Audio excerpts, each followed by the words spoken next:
மதுப்பழக்கம் கல்லீரலை மட்டும் பாதிப்பதில்லை, அது உங்கள் நரம்பு மண்டலத்தை மெல்ல மெல்லச் சிதைக்கும். குறிப்பாக தரம் குறைந்த மதுபானங்களில் உள்ள நச்சுப் பொருட்கள் உங்கள் நரம்புகளை நேரடியாக தாக்குகின்றன. நாம் உண்ணும் உணவிலுள்ள சத்துக்கள் உடலால் உறிஞ்சப்படுவதை மது தடுக்கிறது. இதனால் நரம்புகளை பாதுகாக்கும் உறை மெல்ல மெல்ல அழிந்து நரம்புகள் செயலிழக்கத் தொடங்கும். பாதங்களில் தீராத எரிச்சல் அல்லது பாதங்களில் மின்சாரம் பாய்வது போன்ற உணர்வு இருந்தால் அது மதுவினால் ஏற்படும் நரம்பு பாதிப்பின் அறிகுறியாக இருக்கலாம்.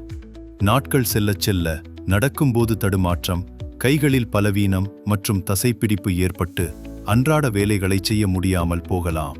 இந்த பிரச்சனையை சரிசெய்ய மதுவை நிறுத்துவது முதல் படி. அதோடு நவீன நரம்பியல் சிகிச்சைகள் மூலம் நரம்புகளை மீண்டும் வலுப்படுத்த முடியும். இதற்கான அனைத்து தீர்வுகளும் டாக்டர் வாஞ்சிலிங்கம் மருத்துவமனையில் உள்ளன. நரம்பு பாதிப்புகளை தடுத்து மீண்டும் ஆரோக்கியமான வாழ்வை தொடங்க உடனே எங்களை அழையுங்கள்.